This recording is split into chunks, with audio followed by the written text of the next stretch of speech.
am sitting on the computer while my wife is doing all the housework. Like a good husband should be, I'm staying the hell out of the way. That's my story, and I'm sticking to it. Yes.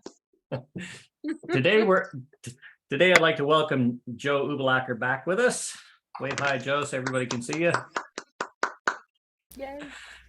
In a couple of previous sessions and talking with Joe, the topic of showmanship comes up an awful lot.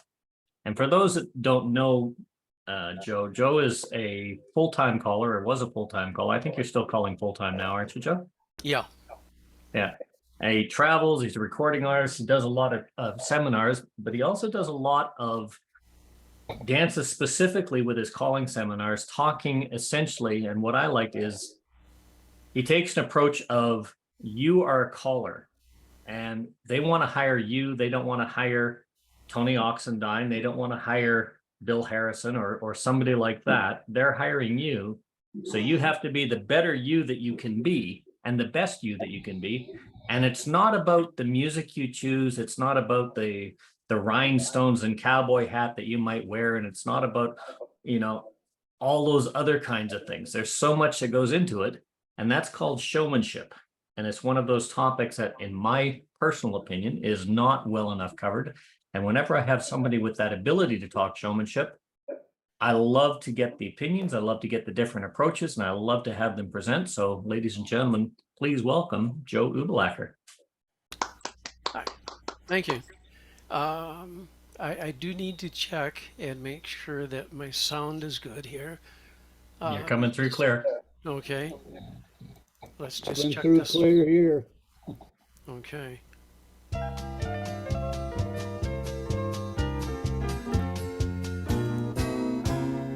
Together again?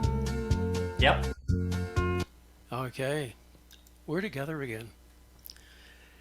Okay. When Mel put this out as the topic being a better you, I thought, oh, now I got to dig into my psychology background and do some psychoanalysis here.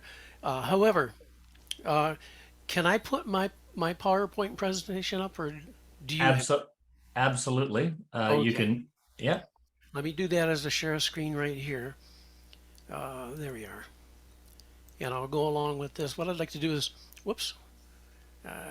Hopefully, I can do what do you call it? My own clicking here. Should be able to. There. Y'all see Yeah. it? Okay. Looking good. Good. Being a better you. Okay. Well, most of you already have your showmanship things going on, and basically what I hope to do today is to rekindle some of the things that you might have done in the past yourself. Maybe show you a few things that I do that you might want to utilize, or at least massage into your type of personality. Okay, so being a better you, I thought, well, what better way here? I got my choreo, man, I'm ready.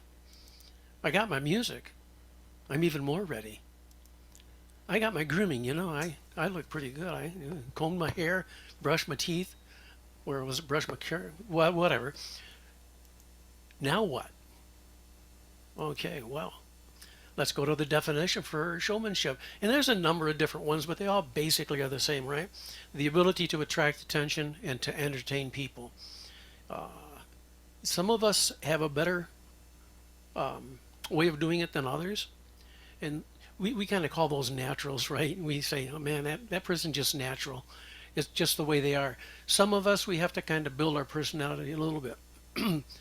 I'm not saying that we're going to go out and be somebody else. Absolutely not. But stage presence is the first part of it, as far as I'm concerned. You want to show confidence.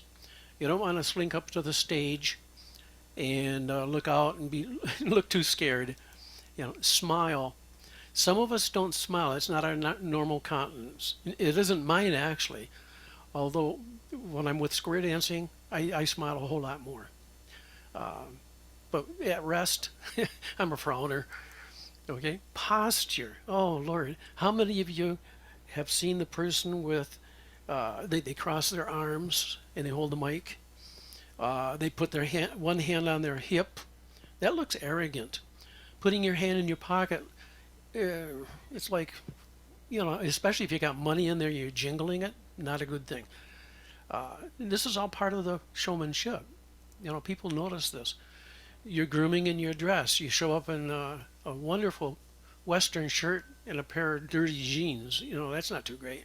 So these are all things that we can control. Now, some people are relatively new. Some people don't call a whole lot. So our showmanship sort of varies based on this to some extent because of our own experiences. So, are you a local caller? Are you a regional caller? You know, are you considered a national caller or are you considered international? I do remember calling at a convention in Toronto.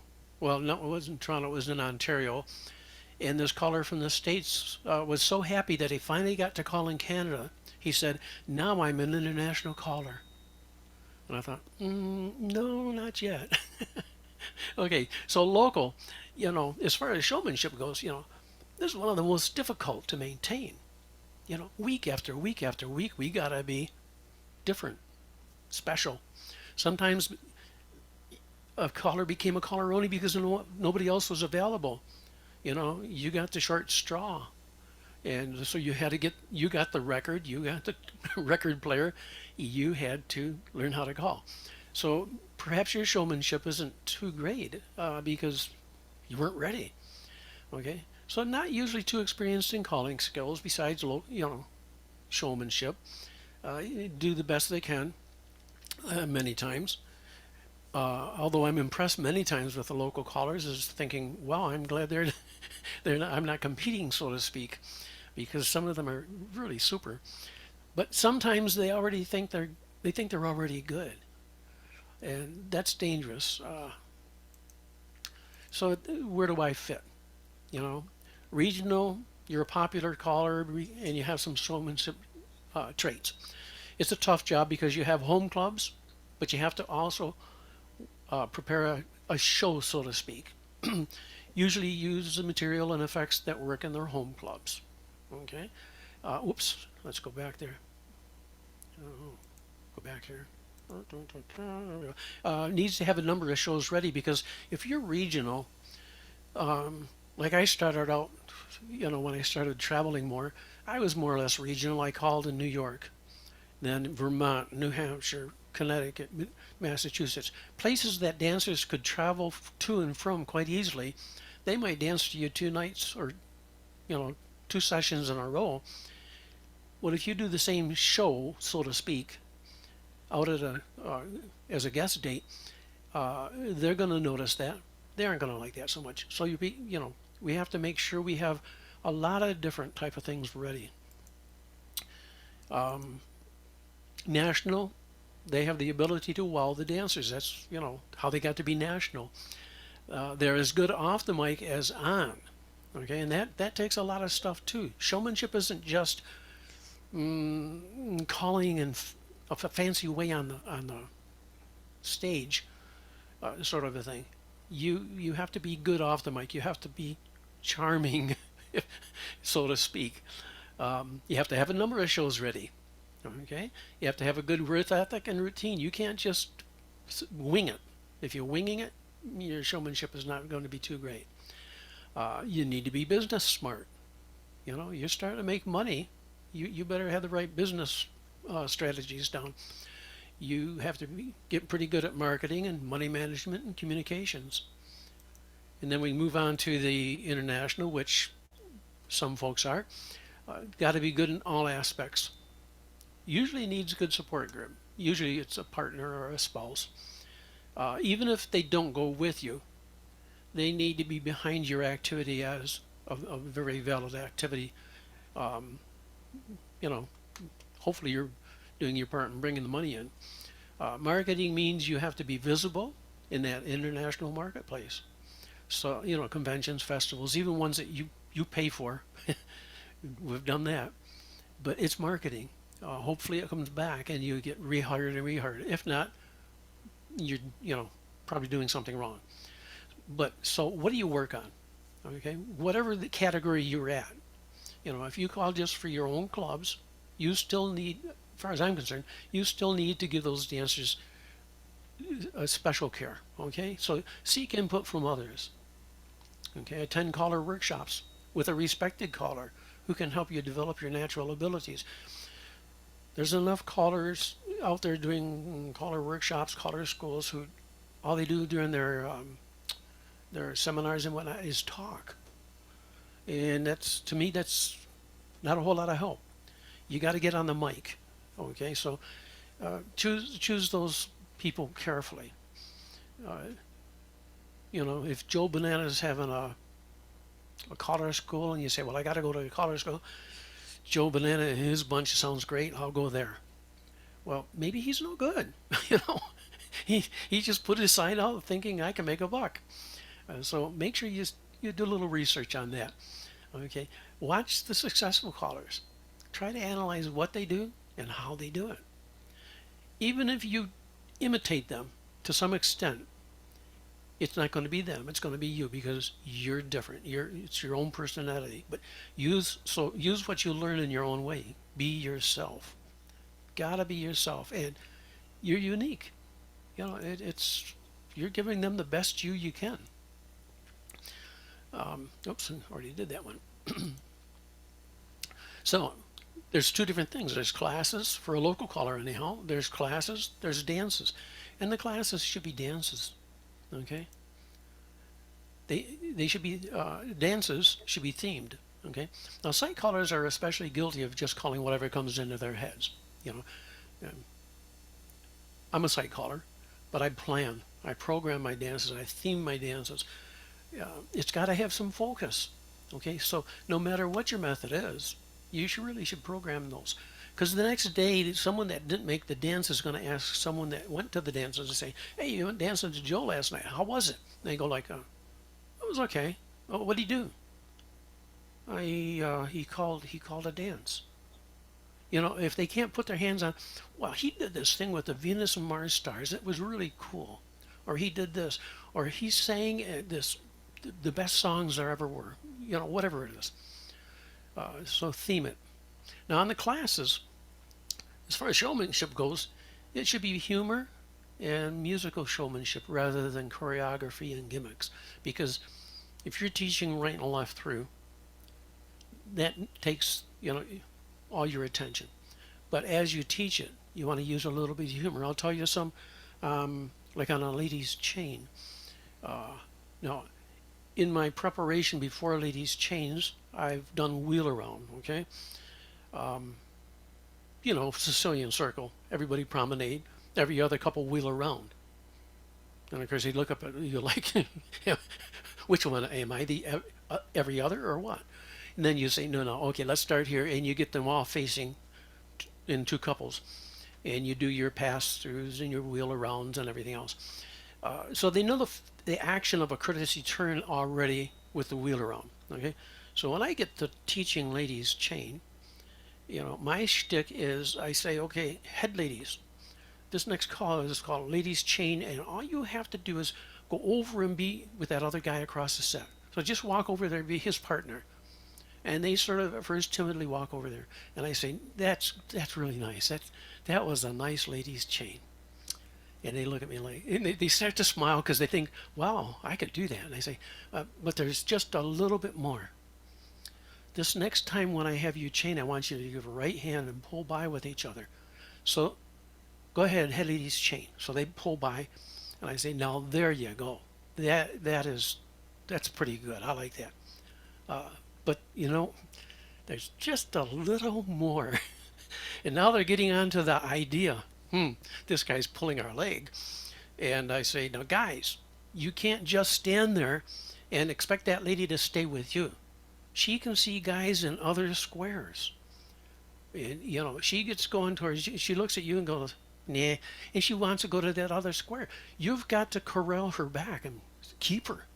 And the way to do that, and then I explain, take her left hand, put your right hand behind her, blah, blah, blah. And you're going to do like a wheel around to face back in again. And that's called a courtesy turn. And and I said, no, that is the ladies' chain. And they all look at me like, yeah, what's next? So yes, it takes time. And you thinking, well, I've got a schedule. I can't take that much time to do that. But you know what? They've had fun. They've liked it. So whatever you do, give them a show. Give them a chance to giggle. Categories. Okay, so categories of showmanship. Here we go. We got music, we got humor, and we got choreography. So you can make a show of your music. You can use humor, like I just explained with Ladies Chain. There's so many calls you can do this stuff with. You can use choreography. Now, choreography primarily you're going to use at a dance, okay? But with the music, your voice, you can use spoken versus chanting or singing. How many people, will do they sing all of their material. Well, for the newer dancer, if you're doing a class or a new dancer class, they can't always tell if you're singing everything, the difference between a command and some verse material. So like in the class, I'm very shy on giving, element left on the right of a grand, every other girl, every other hand, blah, blah, blah. They're like, every other girl, every other hand. How does that work? So you got to be careful. You're going to use soft, loud, use your falsetto sometimes you'll whisper. I mentioned on another Zoom site, we did a convention in Alberta here, or our festival, if you want to call it that. And one of the callers ended up the evening on Saturday night, which was basically, no, must have been Sunday night, the final night, with the song "A Beautiful Noise." And he started out normally, everything went fine, and then partway through, like in the middle break, he started really going on and singing the final verse very dramatically. And then he started calling and speaking the words and getting softer, like heads promenade, go halfway. He got down to a whisper on the final figure for the sides, to a whisper. And then when he hit the last break, he put that music on and he said, "Circle left, what a beautiful noise." And it was he had those dancers on the ceiling. It was beautiful. That's showmanship. Okay, so he used some of these things with his voice. He used the music. You can do that. Anybody can do that. You just have to practice with your music, play with it, listen to other callers and see how do they do it. I'll give you some examples a little later on, some of the ones I use, and you can transfer that information to what you use. As far as the music goes, tempo. Okay, yeah, we don't change the tempo much.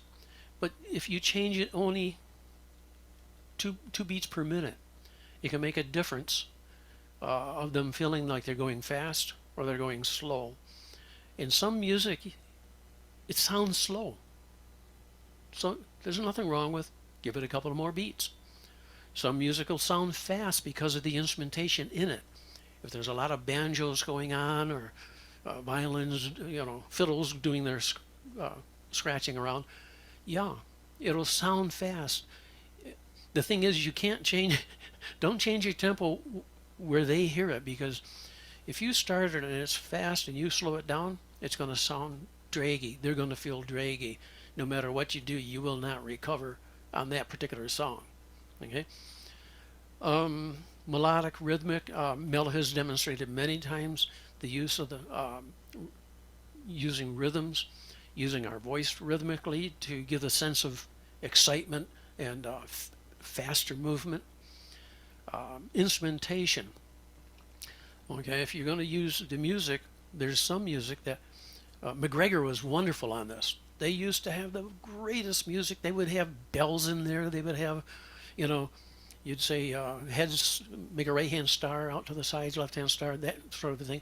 And then on the last figure, you might say, okay, heads to the, to the banjo, right hand star.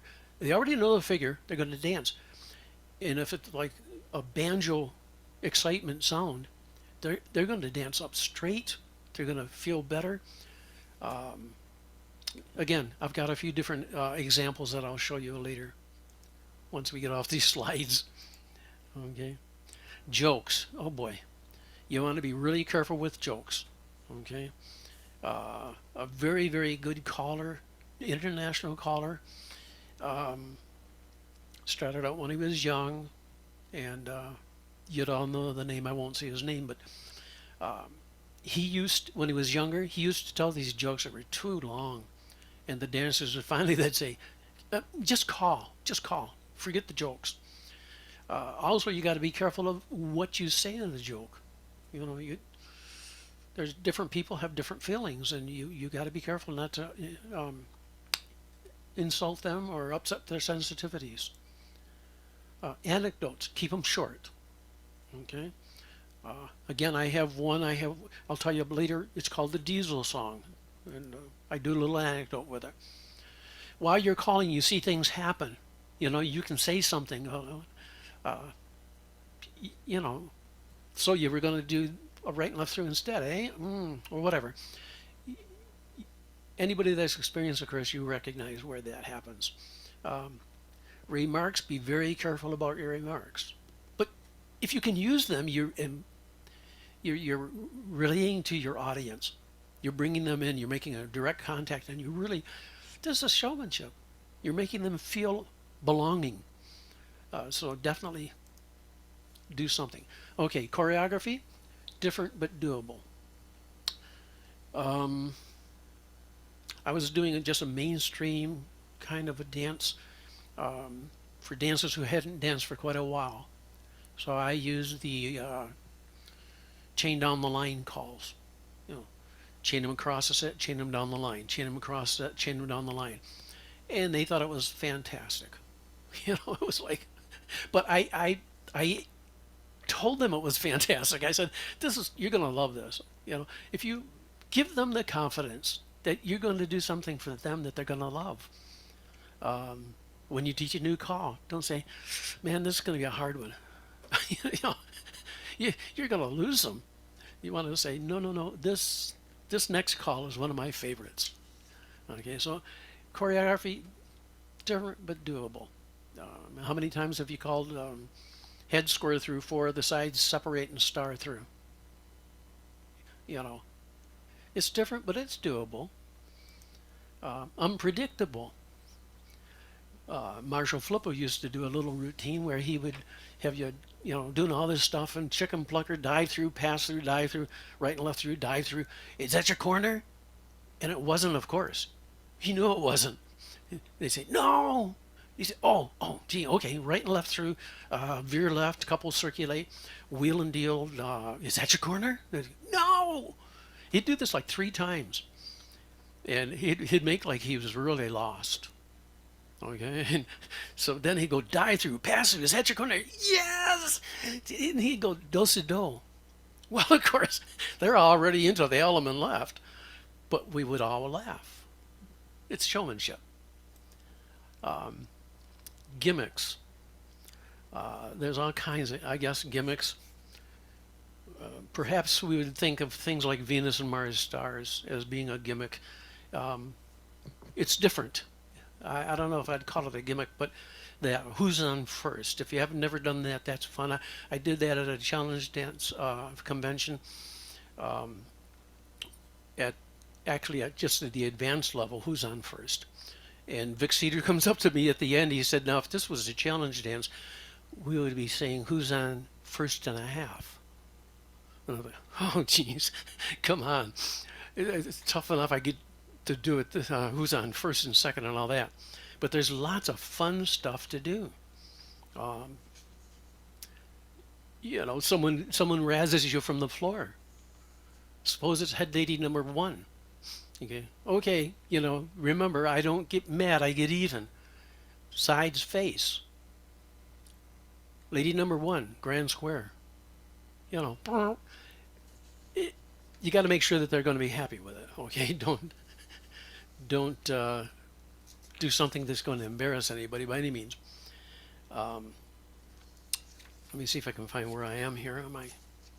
Make sure I don't miss anything here. Yeah, heads face or head square through, sides face grand square. Yeah, that's a neat one. Do one now, do one later. If you don't know any of these things, look them up, or if we've got time, ask me. Now we move on to the next one here. Just how come it doesn't go? Da da da da da da. Maybe oh, there we go. Too much. When is your showmanship overdone? Okay, it's when the dancers are giggling at you rather than with you. When your actions are too distracting from the dancing. Now there's some exceptions to this. A caller from many years ago, Franny Hines, clown prince of calling. At the end of the dance, all through the dance, he'd do all these crazy things. We would run into each other trying to watch him on the stage, but it was okay because he was doing it just right. And at the very end, he'd do turn out the light, the party's over. Halfway through the dance, he'd be sitting on the edge of the stage. By the end of the dance, he's laying on the apron of the front of the stage. Turn on the light, the party's over, and he would make like he's fallen asleep. You know, he got the biggest hands all the time, no matter what. But you've got to be careful. You've got to make sure you know what's going to work for you. Okay, so try not to be too distracting. Some callers think they're Elvis. You know, they do all this gyration and they sing like, oh, you know, they think they sound like it. No, well, I got news for anybody that wants to be an Elvis or some other person sort of thing. Look in the mirror and also listen to yourself. Do you look like do your actions replicate what they are? Do you sound like them? Okay, when you try to sound like another singer and can't actually replicate their sound or their diction, it's embarrassing.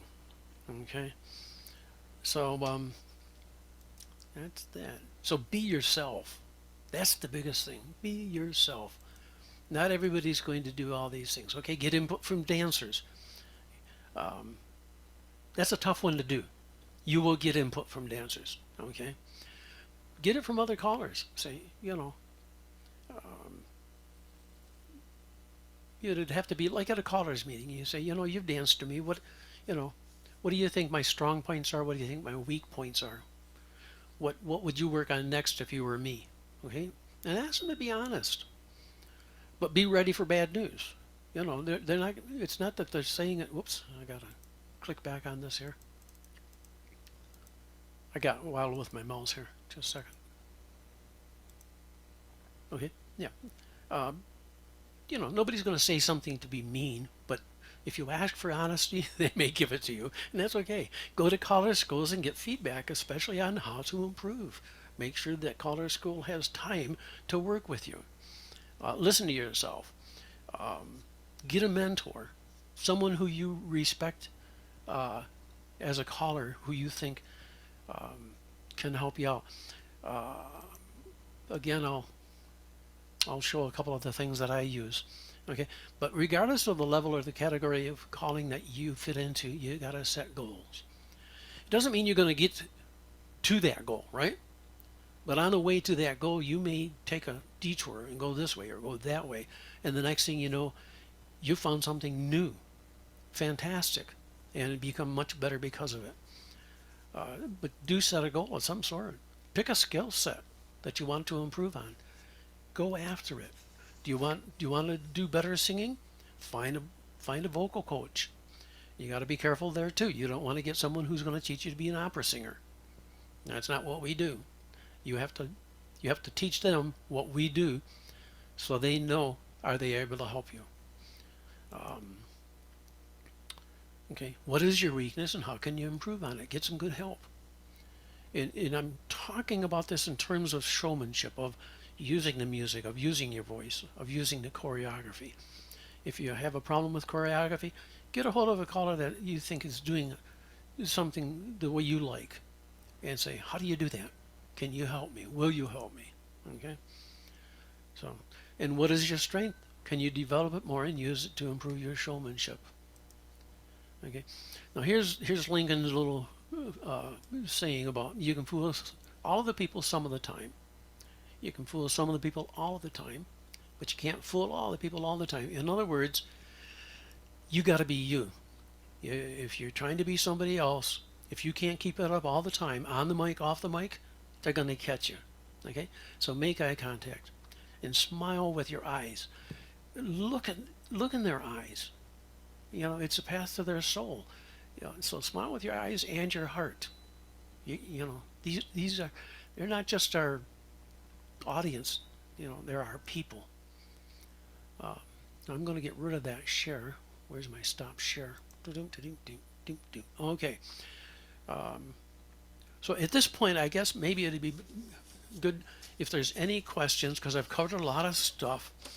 But the next part, and I don't want to take too long on it, because I want, you know, the benefit of a presentation like this is getting some information from all of you folks too. Each one of you will have something to probably say that we can all benefit from. You know, I'm not the expert here. I'm just another caller. So any questions? Okay. Then I'll go ahead and I'll give a couple of examples of. Sorry, Joe, I forgot I was muted there. There was one comment that came to me in the chat. Oh, okay. And that was dealing with your example of the song "Turn Out the Lights" at the end of the evening for the last song of the evening. Yes. Caller did that. They usually do encores and everything else, but if you get into those sleepy "Turn Out the Lights," things like that, you don't want to do that as the last song of your session. You want to do that as the last song of your generally expected encore or the follow-up. If you have one and you want to end with "Turn Out the Lights," and then you want to have like a what they call here a three bracket or a three song bracket.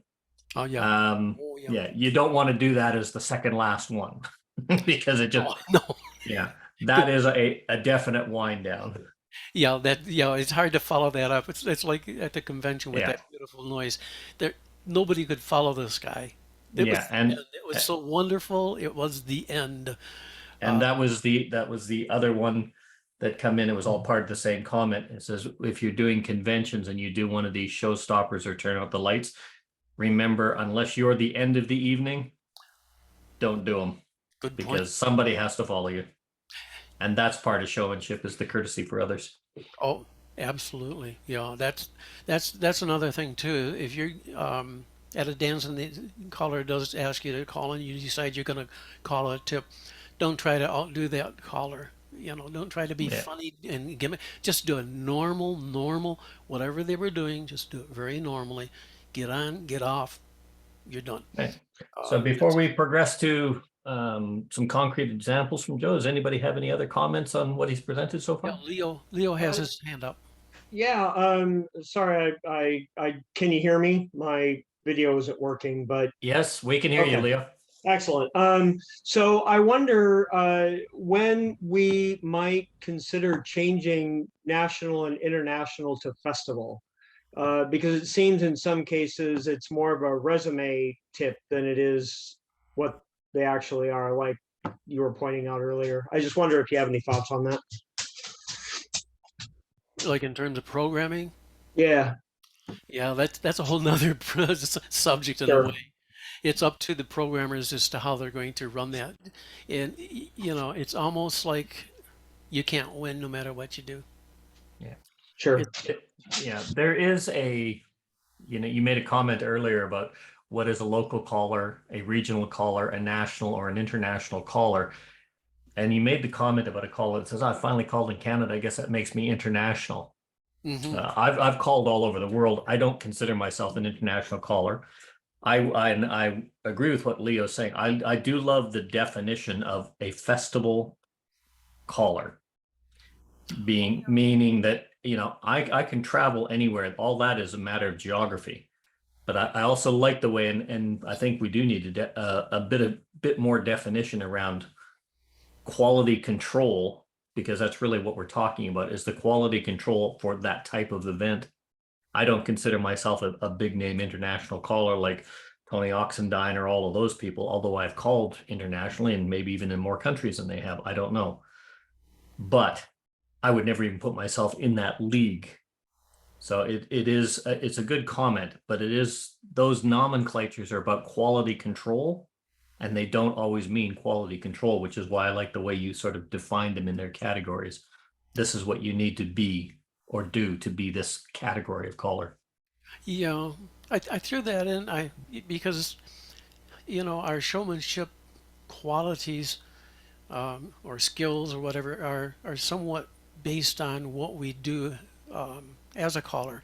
If we're a local caller, just calling for our own club or a number of local clubs, we have a different job and a different way of approaching that showmanship sort of a thing. You can't throw these things in all on one dance. Don't even try it. You, you, it's too overwhelming. You pick one little thing, to be different through the night. If it's choreography that you're theming towards a particular thing for the fourth tip or so, where you put everything together, great. But all through the dance, hopefully, if it's a dance you're doing, you're using the music to its biggest extent. And unfortunately, a lot of music coming out in the past dozen years or so, some of it's all synthesized and it all sounds exactly the same, verse to verse to verse to verse. I don't buy that music because there's no interest for me in it. Well, I was going to ask you, what's that song you played at the very beginning? I like that. Together Again. It's a great one to start if you've been in the pandemic thing and your dancers are coming out for the first time, or if just, your first dance of the season. Start out with Together Again. Make your own words, in fact,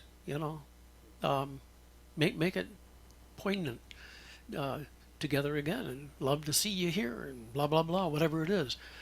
Another one I like to start with is hello, hello, hello. What a wonderful word. Hello. And people start saying hello as they're doing a grand right and left. I don't know what labels these things are on, guys.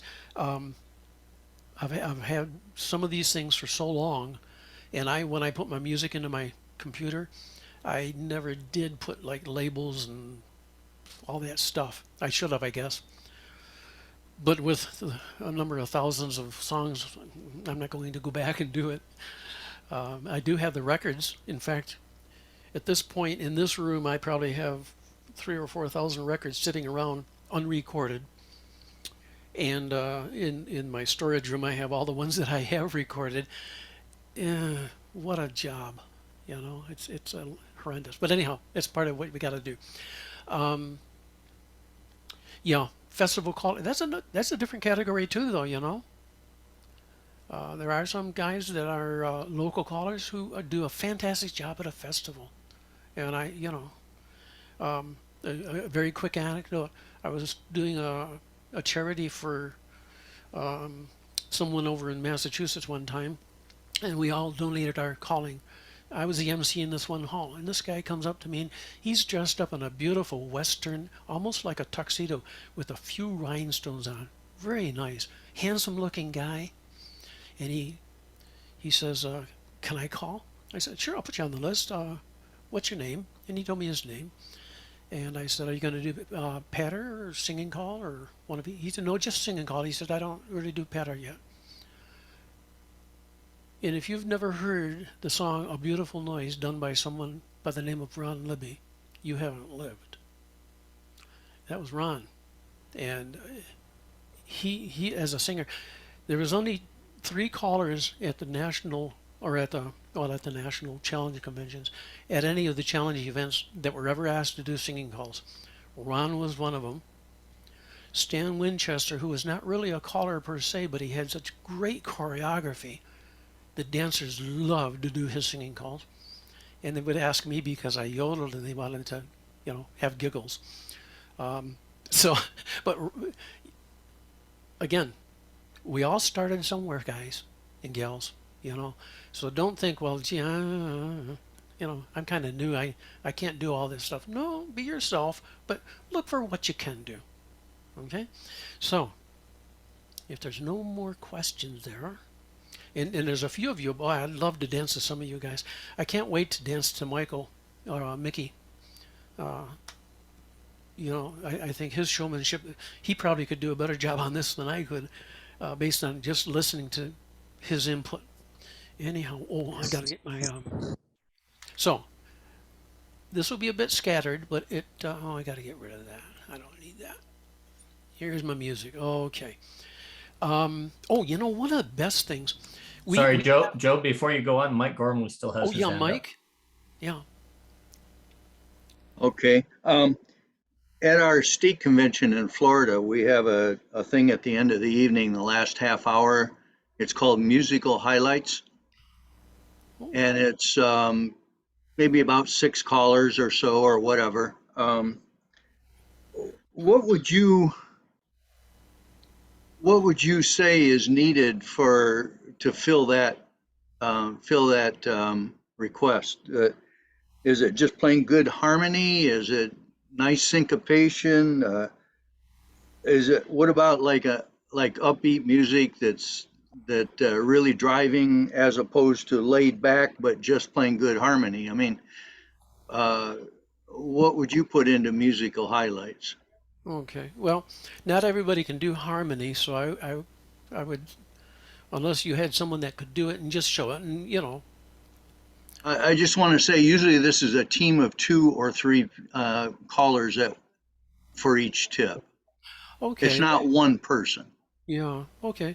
but I suppose it could be one person. Hard to do harmony by yourself, but you can. I mean, you can do different than the melody, and I'll show you that when I talk about, for those of you that can't sing or think you can't sing. Everybody can sing. I'm sorry. Being a former music teacher, I firmly believe everybody can sing. It doesn't mean they sing the notes that are on the page, but the singing is from the soul. It's from the heart. You can't. I just can't say too much about. I hate it when someone says, "Oh, they can't sing for beans." Well, they think they can. Anyhow, what would I do? Well, I'd have to pick one of my categories in music, whether I'm using the music on the recording, or how I use the music, or how I use my voice for it. Unfortunately, with age, some of us lose a bit of our vocal qualities. And today I'm suffering a little bit because I used the timer in the microwave last night for my pizza, and the pizza was in the oven where it belongs, but in the microwave my wife had her beanbag thing for around the neck. So I put the timer on the microwave, but I pushed the one for cook time, 15 minutes. Don't ever put a beanbag in the microwave for 15 minutes. You'll get the worst smell, and you can set things on fire. I found out. So anyhow, I'm suffering from the smoke from that stuff last night, so my voice is raspy and it's awful. Anyhow, what would I pick? Boy, well, check from what I give you here, okay? I started out with it Together Again. There's another one, like I said, Hello, Hello. At the end of a dance, how about this one? It's coming up. Oh, not that one. Sorry about that. Next one down here. Y'all recognize that? We do all the choreography. We're going to get to the verse in a second. Now it's kind of fast because I'm not using it at a dance. And then they weave the ring. There's a nice words in it, but the words I get to is, why must we say goodbye? And at the very end, when we get to the end of that, I just go, why must we say, and I hesitate, goodbye. Just a simple little thing, but it's different. I told you about my diesel song, okay? This is an anecdote, okay? I say, I have this diesel song. Well, I call it the pantyhose song, okay? And they look at me like, what? I say, yeah. In a previous life, I was a diesel fitter. Okay? And what we do is we stand on a conveyor belt, and down the line comes these pantyhose. And as a diesel fitter, our job is to take the pantyhose and go like this. Yep, diesel fitter. Yep, diesel fitter. And then I go on to doing this song. Whoops, I gotta put.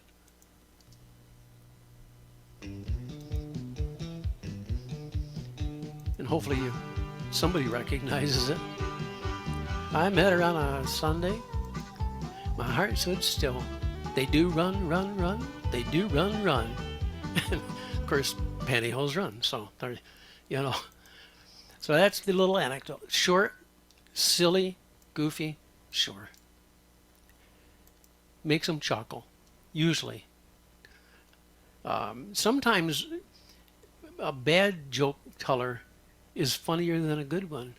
And they laugh at me a lot, and I'm not sure that it's because I'm a good joke teller. I usually am not. But for music, I was mentioning McGregor. Okay, so at this time of year, the fall, in our part of the hemisphere, the world, this song works out nicely. And the music is fantastic. It's called Penny Arcade.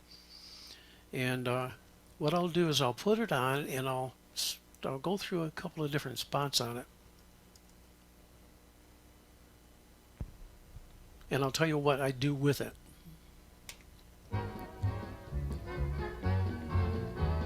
Four ladies promenade. Now you hear that, the bass part? There's going to be a time when it does a kick. Hear that guitar going down? Ding, ding, ding, ding. Beautiful.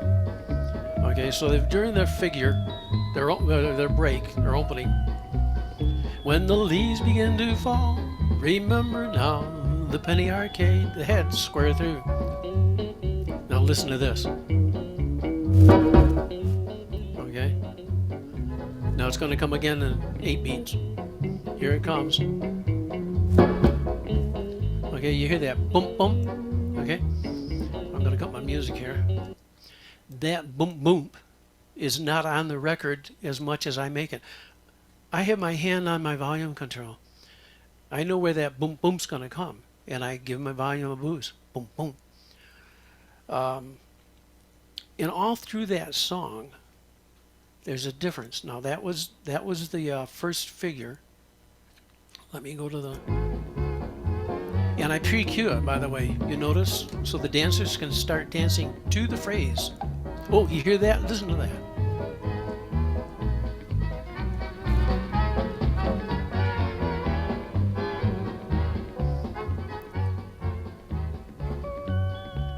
Now they can dance to the glockenspiel.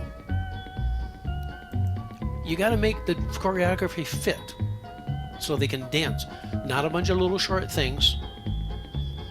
Here comes the guitar. Okay, now I'm going to move it along a little again. Remember now the penny. Here's the pre-cue. Side square through to the woodpecker. All right. I just increased the treble on my set the whole way, so you can hear that wood block. Sounds like a woodpecker.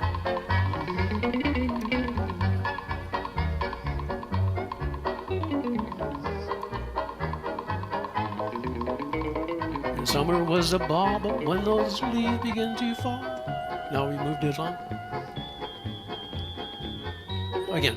Okay, so that loads of fantastic music. So, you know, there's a lot of records that have all these fantastic pieces of music.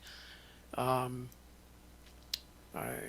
beautiful noise we talked about, I don't know if you all know that one, but that's gorgeous. I'm not good on it. Otherwise, I would show you. How about dancer participation? Here's one.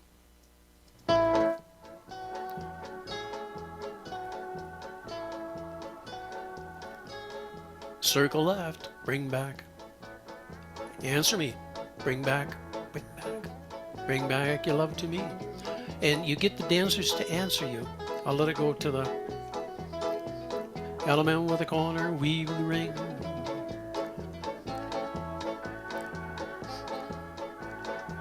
And you make sure the dancers do get started, because once you get started, they will do it. Oh, and then what you do is later on, you get to where, I'd have to do it in the beginning again. What I do eventually on songs like that is I get silly, you know, and instead of going bring back, and they answer bring back, I go bring back, and they go real high, bring back. They go bring back, they go bring back. They want to imitate, they want to be involved. I love it when the dancers sing. I don't care if they overpower me. You know, they're having a good time. That's the name of the game. There's another one like that. Some of these are old ones. Here's one that again, it's something that's different but doable in a singing call. How many of you have done the bear thing? No, okay. Well, I tell the dancers this next singing call, we're going to do the bear thing. And they all think, oh, but I keep my clothes on when I dance. Whoa, what is this bear thing? So I say, look it. When the bear is in the wood and their back is itchy, what do? They back up to a tree and they go, They do the bear thing. They scratch their back. So I say, here's what we do. Heads, face your corner. At some point, I'm going to have you do this. I'm going to have you pass through. Go ahead, pass through. I said, now, back up and do the bear thing. So there they are with their corner going, Again, you have to be careful. Make sure you don't have an audience where anybody would be embarrassed and doing it. But most, you'll see them through the night. If these dancers are hugging and patting all the time they're dancing and carrying on, they'll love it. So it's, well, if you put it on, you'll recognize it right away.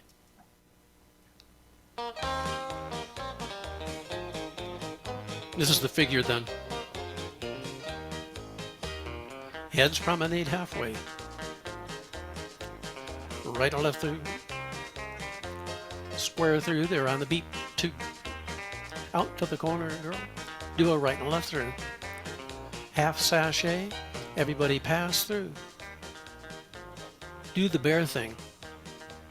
Turn around, swinger, and promenade. Okay? So you get the idea of what that is. That's, again, silly little things. But, you know, you don't have to do too many of these. Certainly don't do too many of them at a dance. You don't want to overdo anything. But that's why you plan your program. You say, okay, this is my special for the whole night.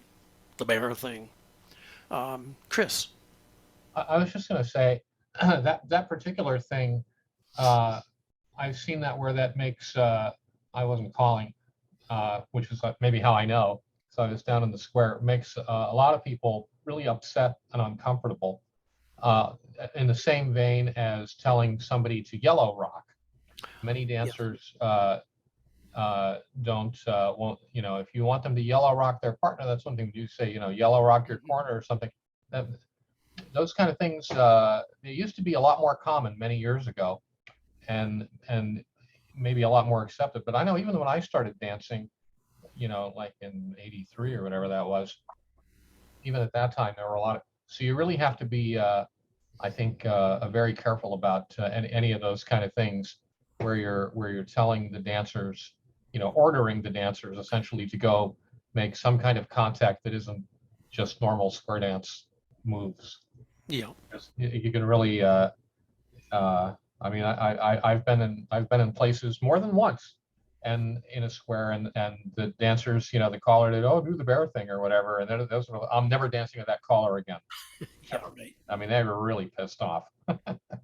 Yeah, you're right. You've got to know your audience. That's for sure. But you know, these are all just different things that have worked in the past for me.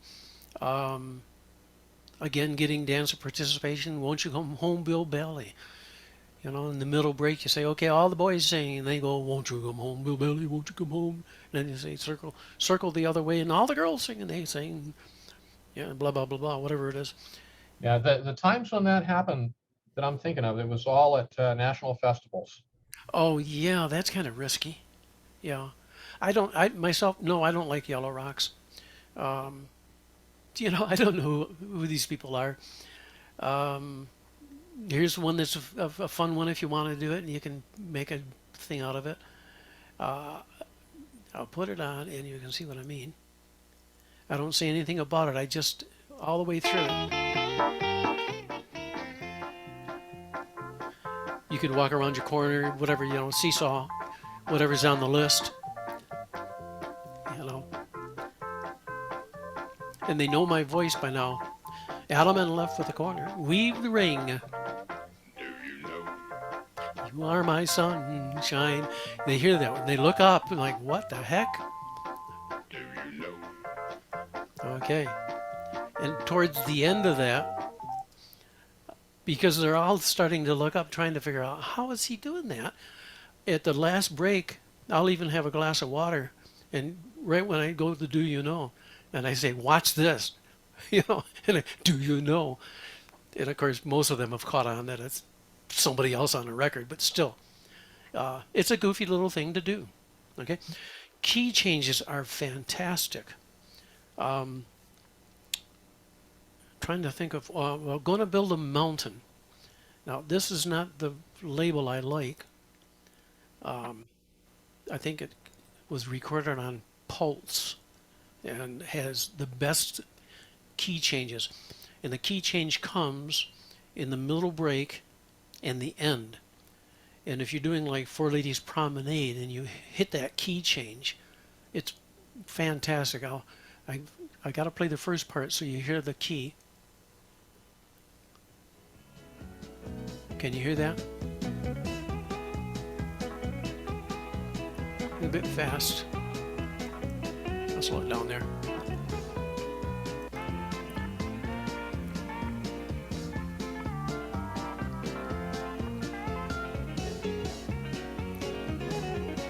Okay, I gotta bring it back a bit. There's the regular key.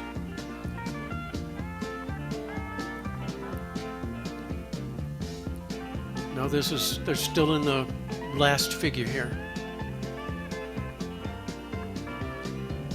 Gonna build a mountain, gonna build it high. Don't know how to do it, only know I'm gonna try. Here we go now, Four Ladies Promenade. Yeah. Unfortunately, that particular one doesn't have as pronounced of a key change as the one on Pulse. But when it's pronounced like that, boy, the dancers just stand up tremendously, and they dance proud. It puts them on the ceiling. Other things, silly ones, the song "Heartaches." Hey, Joe. Yeah. Yeah, just before you get into that, we're just at the top of the hour now, so I'm just going to do a wrap up, and then we'll continue with discussion and open it up.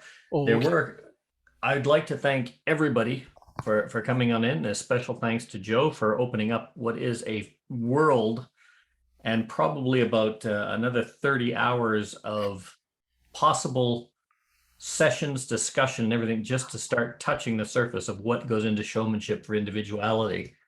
It is one of those topics that is on every curriculum, and it's usually given about 15 seconds of lip service, and then you move on and the focus becomes choreography. But it's all about the dancers, and the dancers are all about the show. They want the show. Choreography is one of the tools to get there, as Joe has explained. So a big thank you to Joe for coming in. Like I said, we schedule an hour for these sessions. You do not have to stay, but you are more than welcome to do. Joe's going to stick around to answer any questions. And I've got just a couple of comments on what you've presented so far that have come in with regard. The first one was when you were talking about 2 or 3 callers working in harmony. I think that was one of Mike Gormley's questions. It says, generally what I do is judge the floor to see how it's going, so I can do a transition for pickup or ballad, depending on what came before me or how the floor is feeling. Am I doing a wind up? Do I need to pick up the floor, especially in a multi-caller session? Our preference is we know who's going to be calling together beforehand, and each group, which is even good advice to individual callers, is prepare 2 or 3 two or three I'm sorry, I'm trying to read the writing. 2 or 3 combinations to work together of different types of music so that you have a different music style that you've worked together. The hardest thing is to get, of course, 3 callers up stage that have never worked together to do a song, and you're picking a record and they're on 3 different labels, but they all think they know the same music. And that's when harmony doesn't work. The second one is you made the comment less is more with your gimmicks, like do the bear thing. Unfortunately, they were at a dance and it was a new caller doing the dance, and he used every possible gimmick going there to try and entertain the dancers, and it was a total failure. And that's where the comment less is more comes. So, another comment just came in. From Chris, I think Together Again might be the version of the Square. On Square Tunes, it's also at a print, but there's a Thunderbird and Royal version of Together Again as well. So once again, Joe, thank you very much for coming in. And Joe's going to stick around, carry on with a couple of more examples, and open the floor up for discussion. So thank you very much, Joe, and we hope to get you back. Thank you. Thank you. Right. I just one more example, okay? I mean, I've got plenty of them, but this one, especially because I know Roz, you had asked about, how to talk a singing call. Okay, there's certain ones that just fit. Old Dogs and Children, Watermelon Wine. Okay, let me give you an example here. Hope I have words for it because I don't have that one memorized. There we go. Okay.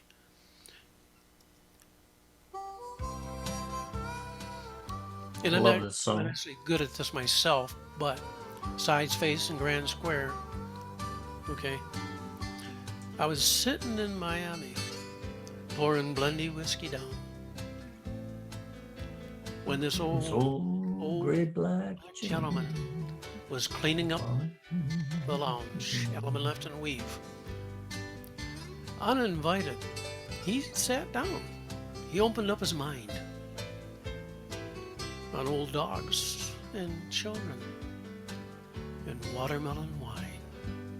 Heads Promenade, give him the pre-cue. Walking and square through 4 hands. I'll just do one verse. Right and left through. Do an 8 chain 6. He said there ain't but 3 things in this world worth a solitary dime. Swinging promenader. It's Old Dogs and Children and Watermelon Wine. Yeah. And you can just carry this on. My problem is I talk too fast. So I have to be really careful and slow it down. Then when you get to the very end, if you're a singer, sing Old Dogs and Children, ham it up. And Watermelon Wine. And people will be with you. They'll be singing, and Watermelon Wine. And they want to be involved. There's singers out there. We love them. So there's lots of songs like that that you can, Meat and Potato Man. I like my coffee black, my cigarettes, football games, blah, blah, blah. Even a song like It's a Wonderful, What a Wonderful World. I see trees of, I forget what it is, whatever it is. I see trees of white. Green. Big Red bottle. roses too. Okay. And you can sing this or speak this kind of stuff a bit. If you can do a Satchmo imitation at all, oh man, that's great, because then you can get to the part where it goes, what a wonderful world. Now I can't do it, but some of you can. And if you can, wow, it just sells the song. And the people, if you're doing a good job, you'll know it. They'll give you the feedback by feel. So who else has some stuff they want to say that they do that they find that dancers love? I'd like to make one comment that you've got in there, Joe, and it's what you said with Satchmo and what you did with Old Dogs and Children. For instance, a lot of the songs that are out there are very popular songs. And I noticed one of the things that you were doing on Old Dogs and Children is not so much just talking, but you're talking around the phrase of the music and letting the melody line carry itself. You can do the same thing with a lot of slower music. You can even change the lyrics. I do I Don't Want to Cry This Morning. Oh, yes. I do that, but I use the slow trucker talk lyrics of Roses for Mama. Oh, And you know, and it's just one, you know, reach in, grab your heart, twist it, pull it out through your rib cage, and everybody goes, oh, when you get to that part of the song, because it just wrenches your heart. Doing that, the essence of what you presented is individuality and style. And as you said, some people are very good singers, some people are not. How I would do that song would be very different than how you do that song. yeah. Finding your way through that song, or any song for that matter, is about your performance. And that's where the dancers are going to remember you. Because if I got up at the, let's say Joe and I were calling it the same convention, and I did this in one hall and Joe did this in the other hall, it's the same record, same piece of music, but it's two completely different songs to the dancers. And it's two completely different presentations to the dancers. So you don't have to worry about that. Find your way. And that's the essence of what we wanted to talk about today, was how to be a better you. That's the showmanship that it is. You know, how Chris Stacy does that. I don't want to get up there and follow Chris, and he does this song, and I go, what? Because sometimes I'll get up there and I'll follow somebody like Chris, and I say, right, I'm never doing that record again, because there's no way I compete. Yeah. And there's a lot of that. But you have your talents, you have your you, and that's what we want to bring up very, very strongly. Brian, you've got your hand up. Yeah. So one of the ones that I do that I know nobody else does, mostly because they're not as insane as I am. It was on the I guess the Royal Platinum series one year, and it was a song by Jerry, and he had redone a Mary Wells song, which the original song was My Guy. And you know, Tony's or Jerry's not going to sing about a guy. He's just not going to do it. However, he changed the song to My God, because he's somewhat of a religious person, and he likes to you know, speak from the pulpit. And so he thought he'd do a song, and he replaced My Guy with My God. And you know, it's a great song. I love the melody of the song and everything else, but you know, singing about my God doesn't actually speak to me at all in any way, shape, or form. So I figured I'd do something that that you know, spoke to me. And so the way that I sing it is, what is it? Nothing you can say will make them go away. They're my thighs. And whenever, usually what I do is I tell the dancers, I do a little preamble before the song, and I let them know that I'm not going to sing about my guy, because really I'm not interested in guys. And I'm not going to sing about my God, because I don't think it's my responsibility to do that to a floor of square dancers. However, I'm going to do something that's a little more personal. And I get up and I sing about my thighs. And usually it gets a pretty good laugh out of the dancers. They think that's rather hilarious. And I was at the Little Rock convention inside the Plus Hall, and Jerry had just finished calling. And so I got up there and did that song with Jerry in the hall. And he was at the back of the hall just laughing his ass off. He thought it was very funny. But what made it even funnier was two other callers, including, I think it was Eric Hennerlau and Mike Bramlett, got up on the stage and they were rubbing my thighs while I was singing the song. So it just added to the comedy. Yeah. And the dancers just loved it. A note that's been made in the chat, which is actually quite common, although it was there for everybody, I'd like to draw attention to it. Ian put out, you know, here in Australia, a lot of dances start with the song "G'day G'day," which is a very, very well-known here Australian song. But if I did that song in Germany, because the second comment of that, if I did that in Germany or Sweden, it would not have the same effect. And what Guido is supposed to, is the part of showmanship is where you rely on people's knowledge of old songs and lyrics, and it really strongly depends on that geographical area, and that does change. And if you remember a lot of the operas, I'm just trying to remember the names, like Mikado and all of those other things. Gilbert and Sullivan, that is Gilbert and Sullivan, isn't it? I can't even remember now.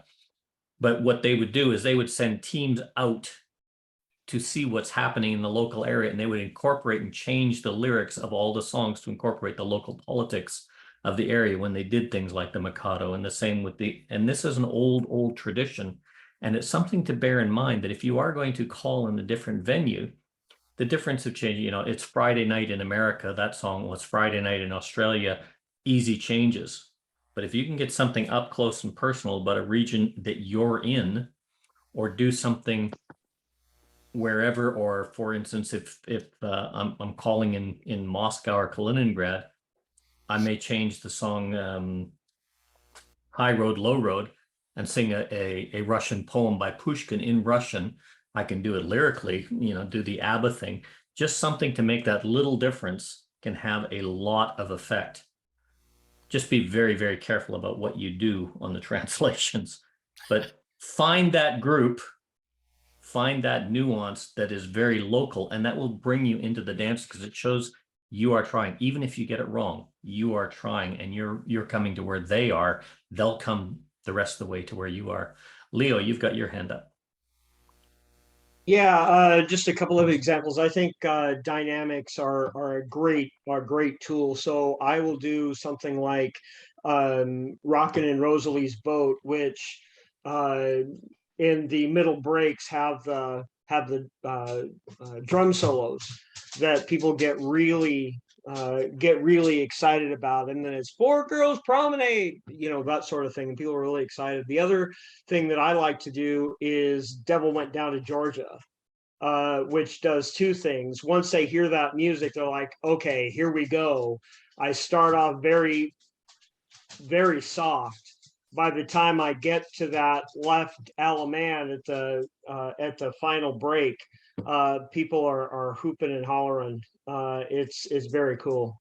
So use your dynamics. It's very cool. Oh, that's another one that you can speak to very well too. Yeah, we can't trust Leo in his opinion though, because he can't even get his camera to work. And I'm not rubbing your thighs either, Brian. We don't know. We can't tell. Your camera's off. It's fun. It's fun though to have. It's a compliment when callers are in the hall and they razz you from from the floor. I was doing a challenge convention in Toledo one year, and like I say, in the challenge halls, they usually want me to do a yodeling challenge singing call. It's got to be challenge material, it can't be just promenades and that stuff. So not only do I yodel, but I do the challenge material. But so in the C1 hall, I started in with the yodeling singing call, and in the back doors flung open to the hall. John Sabelski and I can't remember the callers, a bunch of them. They're coming down the middle of the floor yelling, "No, no, no!" And the squares are parting like Moses parting the Red Sea, and they come down and they say, "No singing calls, no yodeling." They picked me up and carried me above and took me out of the hall. Well, I don't know if the dancers cared about my calling, but they got a big kick out of me being carried out of the hall. So again, it's how you work with people as well, with your peers. Yeah. And you know what Joe said about finding your own way through the song, finding your own way to do things. One word of caution, if you are going to do a yodeling song, yodeling your own way through a song is never a good idea if you don't know how to yodel. Oh no, there's a good way to do it, and I saw Tim Crawford do it. Oh yes, that's true. Tim Crawford does Small World, and he does a little preamble before the dance. He lets them know that he just finished his yodeling lessons, and he took yodeling lessons by a fax, and then he gets up and he starts off by starting the yodeling, but he misses the actual timing on the yodeling, and then he makes jokes about missing the timing, and then the second figure comes along, and he then screws up a little bit on the timing again, and he pretends like he's embarrassed about the whole thing, and he does this throughout the entire song, and then at the end of the song, he then suggests that the dancers do it, and then the dancers make this big horrible noise in the hall because they're all yodeling their own which way, and then he stops and he tells them that maybe they should take the lessons. And so the entire presentation is a joke from beginning to end, and it's hilarious, and it's presented very well by Tim Crawford. Yeah. In his like nice sarcastic method that he tends to do. Yeah, and again, that's part of showmanship. There are some callers that can yodel. Joe is one of them. Dottie Welch is another one. Dottie Welch? Not Dottie. Doherty. Dee Dee Doherty, sorry. Dottie Welch has the bass voice. I could just picture saying, hey, Mel said you can yodel, Dottie. Can you do a yodeling song? She'd come up and kill me. Yeah, Dee Dee Doherty. But as a general rule, if you cannot do something, even no matter how well you like that song, if you cannot perform that song, put it aside and find something else, because it is better to, doesn't matter how good the piece of music is. I mean, I'm sorry, but I'm just try and picture Joe Ubelacker swinging onto the stage on a wrecking ball dressed up like Miley Cyrus. I don't care. It just wouldn't wash. No, I don't think I'd do that. I had to use Joe because if I was on the wrecking ball, it'd probably crash on the stage because of the excess weight. But you get the idea of what I'm saying. Some songs you just cannot do. Don't try, no matter how good the music is. Find your way to be you. Yeah, I have a question. What do people think about? There's some number of square dance songs that are either just plain religious, or more subtly might be something that was like a gospel song, and the square dance version they've completely taken out all religious references and replaced it with some other made up namby-pamby lyrics that can't offend anybody. And so I'm just wondering what people think about. I had a situation just about a week ago where I was calling a dance with another caller, and he said, "Hey, let's do this song," and I'd never heard the song before, but he wasn't sure what label. Anyway, I went around researching it, and I couldn't find an in-print version of the song he had, but the melody was it was a totally comprehensible thing. But what I figured out was that this was a gospel song, and it was all I want to sing about Jesus and stuff like that, and of course the version that he had was I want to sing to a modern square dance band or something like that. And the thing that was going through my head was, I don't know, if I do this and somebody knows the other song, are they going to think that this is like profane? I'm a little. We went ahead and did it. It was fine, but I mean, concerns like that go through my head. And then of course there are plenty of songs that are just plain, straight up religious tunes, and I always worry a little bit about. I try to stay away from those because I'm afraid of, people not liking it. Yeah, I have a few comments on that, but I'd like to open the floor up for discussion, and we'll start with Joe. Yeah, I want to go back on Chris's I Want to Sing, because I think Bob put in that he thought it might be the song I Want to Sing. That's the same kind of a thing as King of the Road, where it starts out real bluesy. I want to sing to the rhythm of a modern square dance band. And then that's the song, bam. yeah. Yeah, that's the one. Oh, I love that song. I didn't know it was religious. Yeah, it's it's what's what are the exact lyrics? I forget. It's on Chaparral. Yeah, it's not. It's supposed to be. I want to sing about Jesus. And Mine's sing older his holy than name. that. I think that's the lyric. I can't remember what mine was. I thought mine was Red Boot, actually, tell you the truth. Yeah, well, if you go down, it's I want to sing you your mercy, I want to sing you love, grateful, I want to show you kindness, grace is so amazing, and all. And the further back you go with the song, because it's been released a number of times, it does have a lot of very strong religious connotations. It goes back when you get to Colin James, it's a whole different set of lyrics again, the church bells, and you go back, you get Hilson Young, and it just goes when you get Hilson Young, what is it? There's no perform, and it's basically an open prayer, but it's the same song, and it just goes back and back and back, and it changes the whole connotations of the song depending on how far you go back into its origin. The melody is just is entirely just a traditional intro that I don't know when it ever appeared on first, not this song, but I mean the melody is just like, da da da da da da da da da da da da da da, which is like the opening to a million songs. Mm-hmm. This is the music for it. Let Me Sing. Is that it? Yeah. I'll walk around your corner, seesaw your own, men star left, one time and go, turn partner right, do an element left and weave the ring. You just booze it up. I wanna sing, oh yeah, I wanna sing. Wanna sing about my mama and dad. Then it gets into I'll let it go into the first figure so you can see the break of a modern square dance band. Oh, let me sing. Ah, those heads you promenade, you get a halfway rolling ring. Down the middle, letter, right or left, and all that stuff. Is that the one?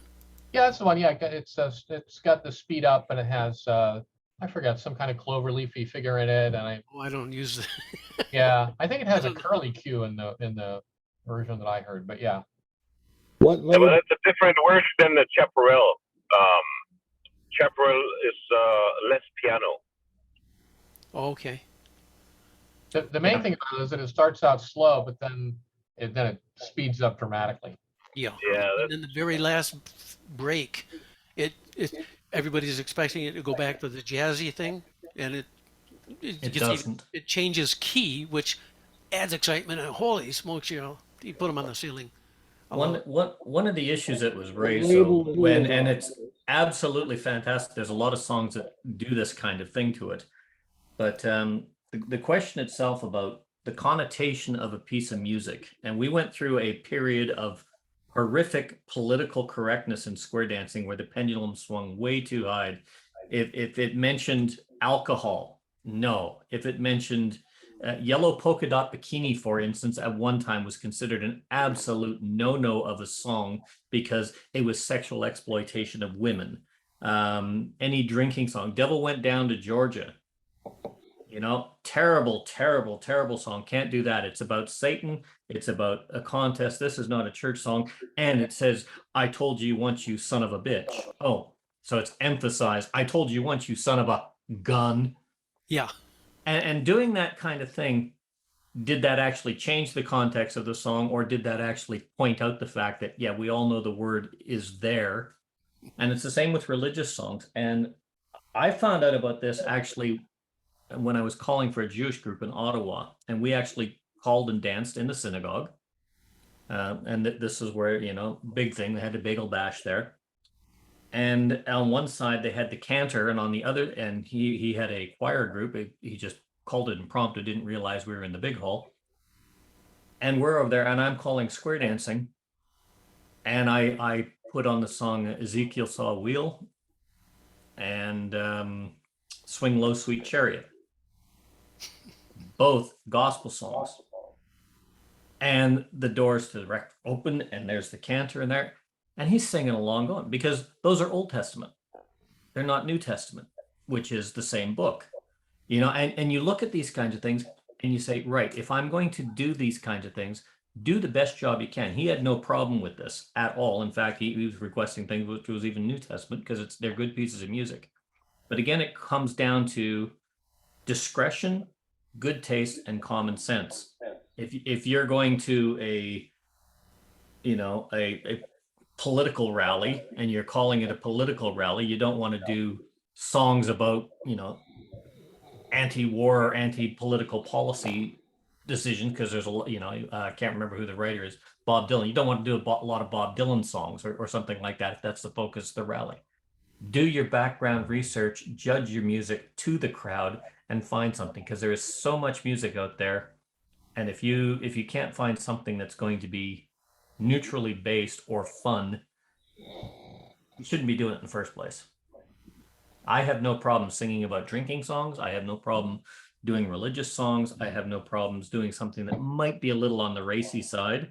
Like I like my women just a little on the, yeah, etc. Honky Tonk Queen is about a guy that goes out at night, gets drunk, picks up a girl that turns out to be a guy.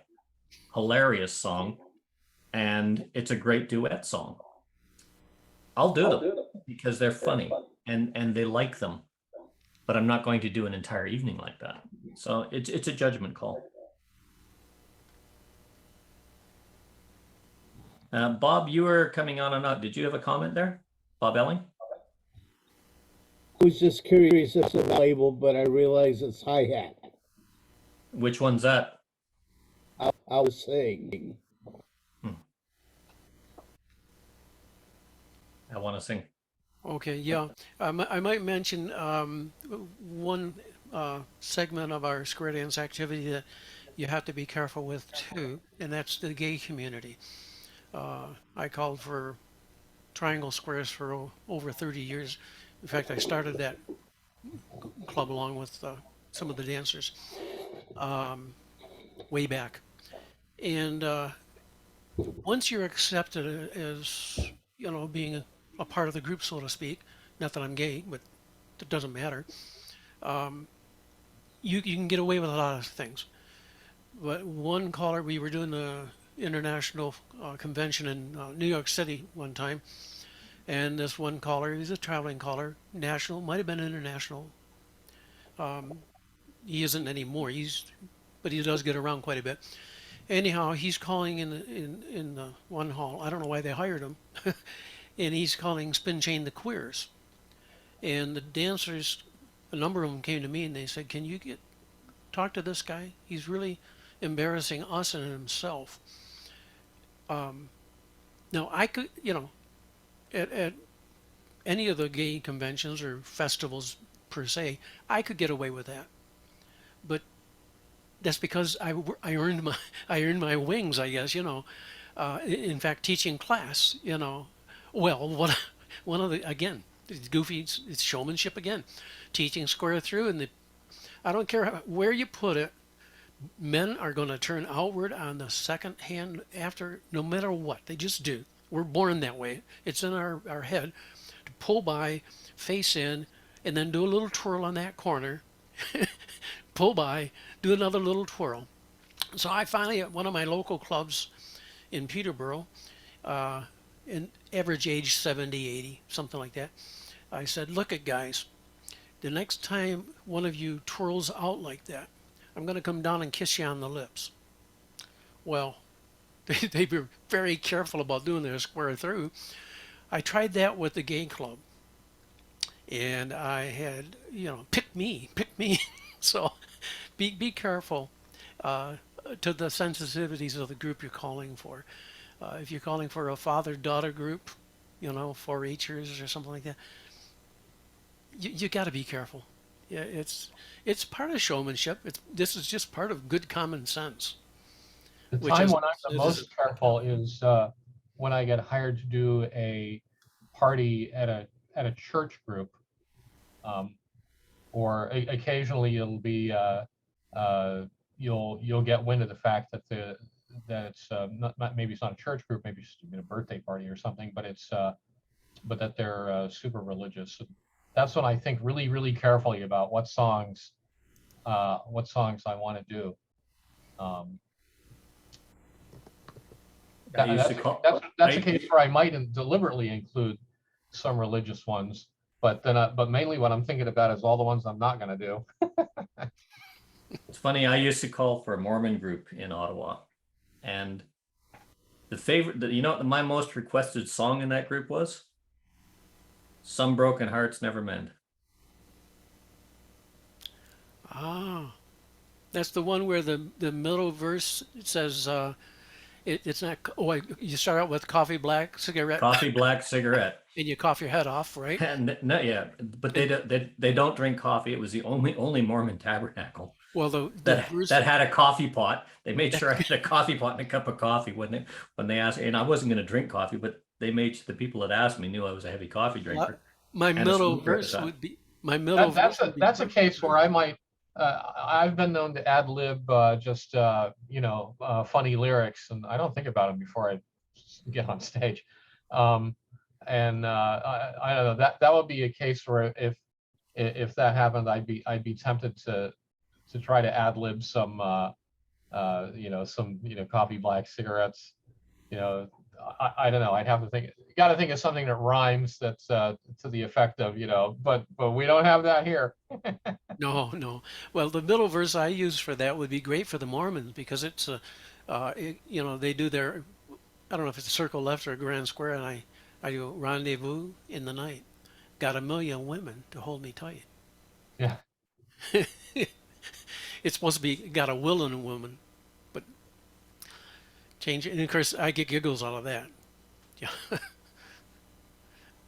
The only song that I could never get myself to do is that one from Walk the Line, the Cocaine Blues.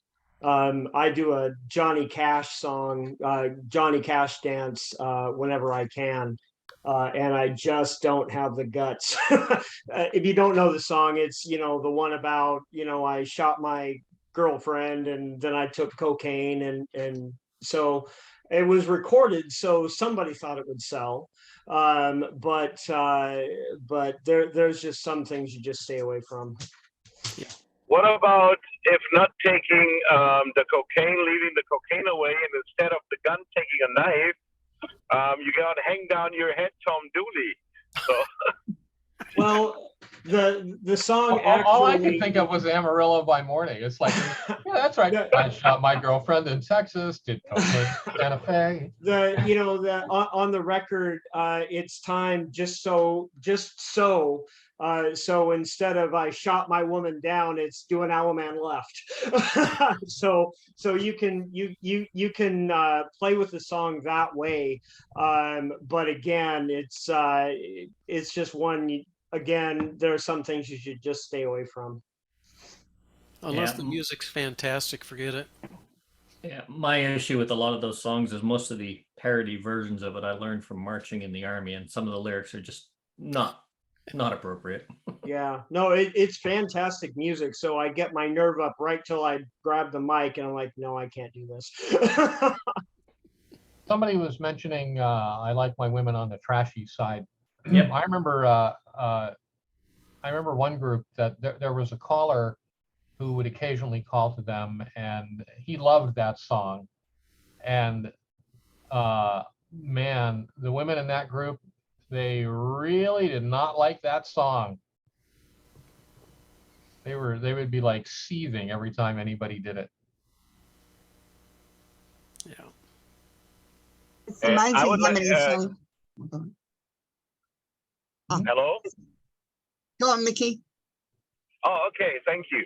I'm in the car, and I'm so thankful about, I think it's wonderful we're having those meetings and for various reasons, but today is another reason it keeps me awake.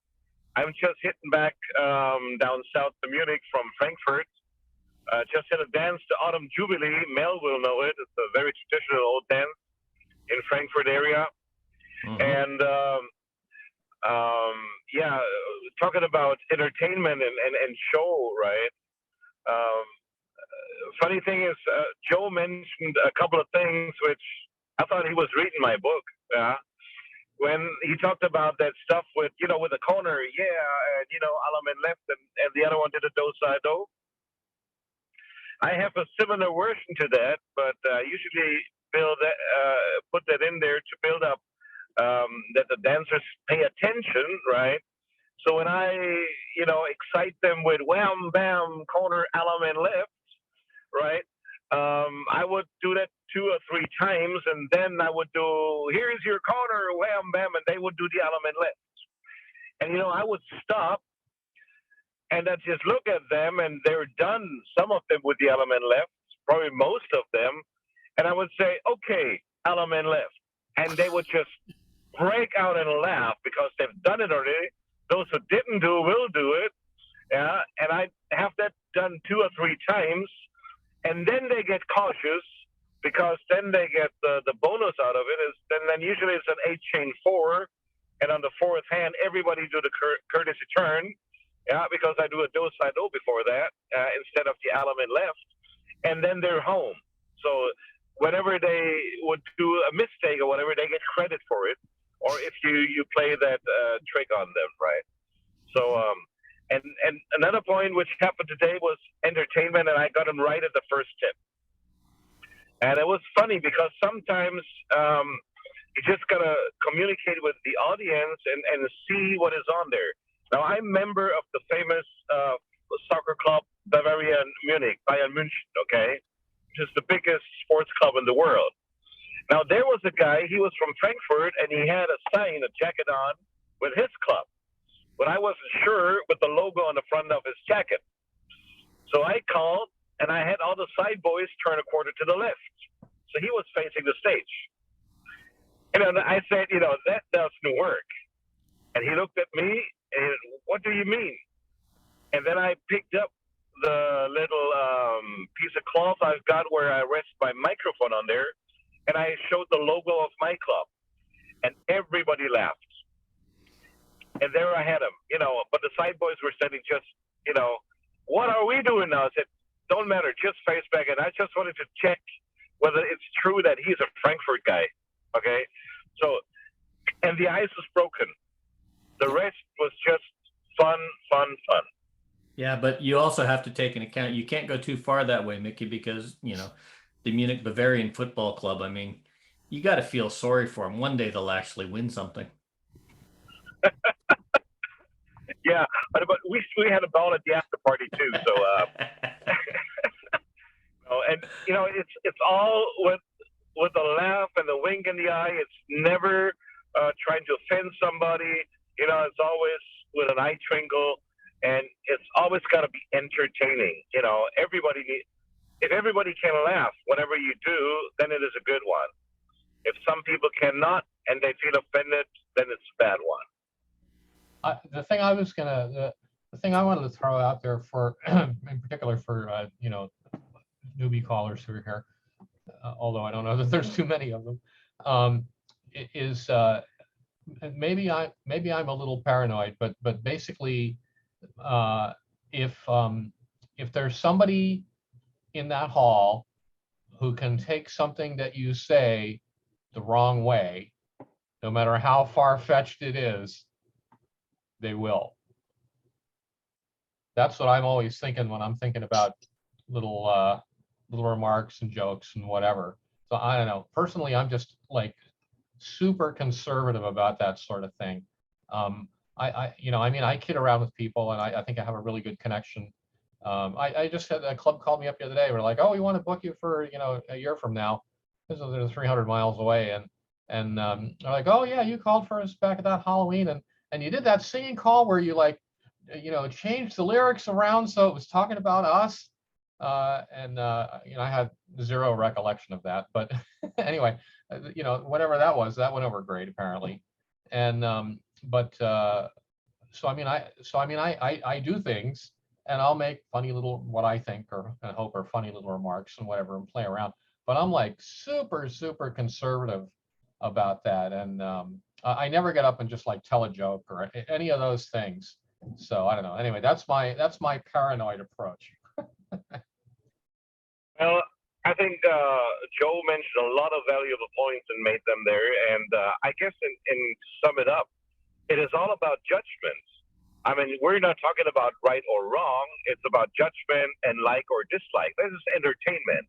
Right. Now, if you only go and play with gimmicks and cannot call and don't have your choreo fixed, which is the craft, we're going to remember it's a package of knowing the craft, and without the craft, there is no art really.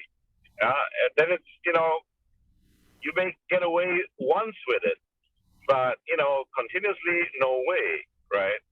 So there's always, you've got to know your craft, and then it's a matter of fact of judgment, right? What to leave or what to do. And sometimes to leave it out is the better worship, but that comes along with experience as well, right? I think the key word in my mind for all of these kind of things is that you want to play with them. You want to play with the people. You know, you got to be careful to make sure everybody's thinking that we're being playful and that we're having a good time. But that's you know, that's kind of what it comes down to.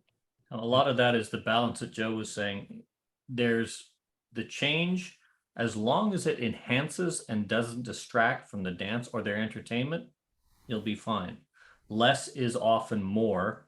And if they've got something to bite into, like he said, you know, do the bear thing, he'll do that once, maybe once in a rare blue moon, no pun intended. But you'll do that once, and that's it. It's something that'll be remembered. And I believe, Joe, last time I heard you doing something like that, it was find your corner, do whatever you want, I'll wait. Yeah. You know, or something to that effect. Or do, you know, if you want, do the bear thing.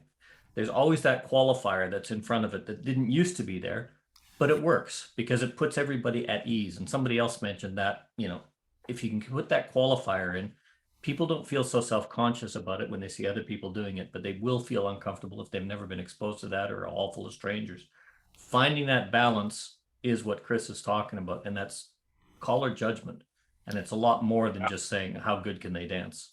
I'll go back one more thing on that. Not the bear thing, but on our judgment now. And it's part of showmanship. But is there anything that stands out in anybody's career so far where they wish they had not said a particular thing? Now, I remember as a dancer, the one phrase I wish I could take back now. I fixed it up, but the caller had changed us in the very first tip. You know, poor lady's chain, heads promenade to another square, blah, blah, blah, blah. And we're finally, he's getting into the dancing, and I'm promenading with a strange lady. And she turns to me as we're promenading. She says, don't you smile? And I said, yeah, I do, and I'm having a good time. Well, you know, I really felt... And that was the caller's wife? No. No, but I wish I hadn't said it no matter what. I mean, it was such a cruel thing to say, but I was really ticked off at the caller, you know, and so I'm sure that, well, there's times, oh Lord, that we've gotten tongue-tied and said bad things. You know, there was a caller in one of the challenge conventions, and he's sweating bullets with the choreography and the dancers trying to get him going, and he wanted 4 boys to, I think he was going to have them star through or something, not star through, but something that started with ST, and he said, now the 4 boys shit, and holy smokes, the whole floor just went crazy because they knew he was struggling like crazy, sweating bullets, and they knew he would never say a thing like that. You know, and the rest of us as callers were all like, oh, gee, we felt so bad. And he felt bad. So we had to try to cheer him up. But the dancers were very forgiving on a thing like that. But still, you know, oh, God. There is a lot of that. Callers Yeah. tend to be exceptionally judgmental of other callers. Especially in an open venue. And I remember, I think it was the 82 or the 83 Caller Lab convention, or it might have been after that. It was shortly after Wade Driver released Hooked on Elvis. So it could have even been before that. But it became such a popular song, the #1 hit, everybody was doing it. And I was listening to his presentation of it, and he was talking about showmanship, but he was also talking about how judgmental a lot of us would become as an undertone of his message. And this caller got up, and he was known, he does a singing call, or he does a singing call once or twice a year. Not a good caller, an absolutely horrid voice, very, very bad stage presentation, but it's an open dance, he's a caller. And he gets up there, and Wade Driver is in the audience, dancing, having a good time, and he's going to do, I just got this song It's a brand new song called Hooked on Elvis. And this was the caller and he was, you ain't nothing but a hound dog. You're crying all night. And it was just, and he was crying, and everybody was coming, all the other callers were cracking up. And Wade said he was very tempted to put that record away because the entire floor was laughing and having a good time and enjoying it. And that was his shtick. He could make anything, the dancing was fine. The timing was perfect, but he could make any record sound horrible and still be on tune and on time with the music. And whether it was intentional or an art, Wade said, I was tempted to put that away because there's no way he could ever beat that performance and get that kind of a good reaction out of the dancers. And it just shows how judgmental we can be as callers sometimes. Let people be who they want. Steve, you got your hand up. Yeah, I felt bad a couple of years ago. I was ambassador to the association, and I went around to all the clubs, and Terry Wheeler was calling for the gay club, which is hard to call for because they goof off so much and they trade partners and promenade to different squares and all that while you're trying to call. I could never call to him. I don't know how she did it. Well, I do now because it's called modules. Well, the final dance of the night, I found out why she was able to do it. All night long, I didn't realize that she'd been keying on me all night long because I was the only one dancing straight. But halfway through the tip, she did the pattern, and then she's looking for her singing call. While she's doing her singing call, I'd take my partner and switch sides with my partner, and I did the girl's part for the singing call. She's halfway through the singing call. You switched on me. That's when I realized she was keying on me. That's how she was handling it. Otherwise, it was a mess. Yeah. You learn to become a very good sight caller, calling for the gays. I was calling a very large dance one time, and I was keyed onto the best square for my club, except one of the dancers was watching me. And when I looked away from the square, he was somebody else. So when I resolved, the whole floor broke down or was not correct. And I was lucky because I said, everybody, let's give a big hand to Hal caught me. Give him credit for it and make it a good thing. And everybody cheered. Yeah. Leo, you got your hand up. Yeah, I have to learn I learned my lesson. I was doing a dance one night, and I started the patter was The Lion Sleeps Tonight, so it's got the wee. So what I said, just not even thinking about it, I did the wheeze, and then I said I don't wear underwear, and I had a couple of dancers that were just pissed. I think all in all, people just want to leave their problems at the door and just have a good time, but sometimes you don't even know what you're doing wrong until after the fact. So yeah, much as I hate to say that, you not wearing your underwear and the dancers being pissed, there is a joke on there, but I'm not going to take it. I had that Fair enough. I was calling a dance for my sales club. They were in club, and they just gone to the convention, and dancers went up and ripped the clothes off the collar. Not his underwear, but down to his underwear. So they came up, thought it a good idea, and started doing it to me. And I said, this is cool, but I don't wear underwear. And stopped, and the floor loved it. Brings back memories.